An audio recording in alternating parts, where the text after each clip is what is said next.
নমস্কার, আমি doctor Naren Pandey, allergy asthma সেন্টারের পক্ষ থেকে।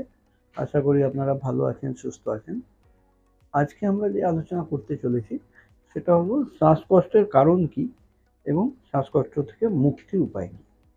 এটা নিয়ে আমরা আজকে আলোচনা করব। আপনারা যারা নতুন দর্শক এসেছেন ওনাদের অনুরোধ করব লাইক, সাবস্ক্রাইব, কমেন্ট, শেয়ার করার জন্য, এবং পুরনো দর্শক যারা লাইক, সাবস্ক্রাইব, কমেন্ট, শেয়ার করছেন ওনাদের আমি অনেক ধন্যবাদ করবো। যারা এখনো সাবস্ক্রাইব করেননি চ্যানেলটা, একটা বেল বোতাম টিপে অল যদি প্রেস করেন তাহলে সমস্ত নোটিফিকেশন আগেই আপনি পাবেন।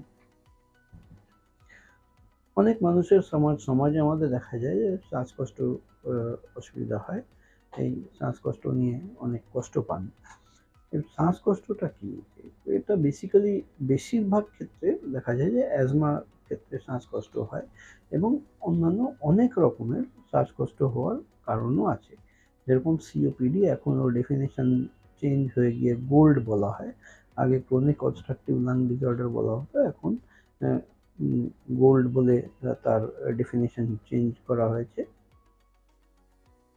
এই যাদের গোল্ড হয়, যেরকম অ্যাজমা যাদের হয়, অ্যাজমা বা গোল্ড সিওপিডি, এই সমস্ত ক্ষেত্রেতেই দেখা যায় প্রচুর পরিমাণে কফ শ্লেষার সৃষ্টি হয় এবং শ্বাসকষ্ট হয়। কাশিও হতে পারে, ওভারল্যাপও হতে পারে, অনেক সময় ওভারল্যাপ সিনড্রোম হয়। অ্যাজমা ছিল, ওটা কনভার্ট হয়ে সিওপিডি হয়ে গেছে বা গোল্ড হয়ে গেছে। গোল্ড হলো ক্রনিক অবস্ট্রাকটিভ লাং ডিসঅর্ডার, এই জিনিসও হতে পারে। এবার বিচার করা যাবে কি করে? বিচার করার জন্য যে গোল্ড স্ট্যান্ডার্ড অফ টেস্টিং আছে সেটা হলো স্পাইরোমেট্রি। লাং ফাংশন টেস্ট বা স্পাইরোমেট্রি করে আমরা বিচার করতে পারি যে লাংয়ের ক্যাপাসিটি, ভলিউম কতটা কিভাবে ফাংশন করছে না করছে। স্পাইরোমেট্রিকে অনেক সময় লাং ফাংশন টেস্ট বলা হয়, অনেক সময় স্পাইরোমেট্রি বলা হয়, অনেক সময় পালমোনারি ফাংশন টেস্ট বলা হয়। সব একই, কিন্তু পালমোনারি ফাংশন টেস্ট করার সাথে সাথে প্রচুর অনেক জায়গায় হয়, কিন্তু তার সাথে যেটা ইম্পর্টেন্ট জিনিস, যে একটা লাং ফাংশন টেস্ট যদি নর্মাল এলো তাহলে আলাদা বিষয়, কিন্তু অ্যাবনর্মালিটি যখনই থাকবে তখনই সেই লাং ফাংশন টেস্টের সাথে সাথে আমাদের প্রয়োজন আছে রিভার্সিবিলিটি টেস্টিং করা। রিভার্সিবিলিটি টেস্টিং মানে কি হলো, যে লাং ফাংশন টেস্ট একবার করা হলো, তারপরে 6 চাপ ইনহেলার, নর্মাল সালবিটামল ইনহেলার দিয়ে তার 10-15 মিনিট পরে আবার করে এফার্ট দিয়ে তফাৎ কি হলো লাংয়ে সেটা দেখা।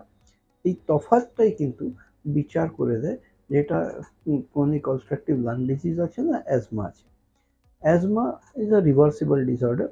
এই প্রথমে যে স্পাইরোমেট্রি করা হলো তাতে অসুবিধা বেরোলো এবং ইনহেলার দেওয়ার পরে রিকভারি হলো, অনেকটা বেটার হয়ে গেল তার পারফরমেন্স, তখনই আমরা কিন্তু বুঝতে পারবো এটা অ্যাজমা আছে।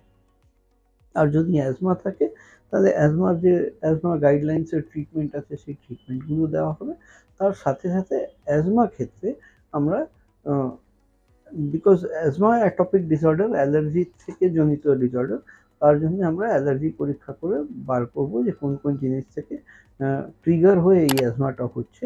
সেটা নর্মাল কনভেনশনাল ট্রিটমেন্ট চলার সাথে সাথে যখনই অ্যালার্জি আমরা খুঁজে বার করতে পারবো কোন কোন জিনিস থেকে হচ্ছে, তার বিরুদ্ধে স্পেসিফিক ইমিউনোথেরাপি ভ্যাকসিন দেওয়া আমরা স্টার্ট করব। এই ইমিউনোথেরাপি ভ্যাকসিন নিলে গ্র্যাজুয়ালি আস্তে আস্তে কিন্তু আমাদের ইনহেলারের নিডটাও কমে আসে বা বন্ধ হয়ে যায়। এইরকম পরিষেবা নেওয়ার প্রয়োজন থাকলে নিচে ডান দিকে যে নাম্বার দেওয়া আছে 7278034776, এই নম্বরে কল করে আপনারা অ্যাপয়েন্টমেন্ট নিয়ে এসে এই পরিষেবা নিতে পারেন। আমরা কলকাতাতে শিয়ালদা স্টেশন থেকে হাঁটা পথ, মৌলালি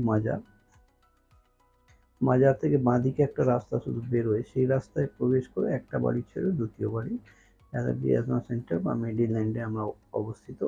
আর অ্যাপয়েন্টমেন্ট নেওয়ার জন্য 7278034776 কল করে আপনারা অ্যাপয়েন্টমেন্ট নিয়ে এই পরিষেবাগুলো নিতে পারেন। আজকের মতন এখানেই শেষ করলাম। আমি doctor Naren Pandey, allergy asthma সেন্টারের পক্ষ থেকে। আপনারা সুস্থ থাকুন, ভালো থাকুন, খুশি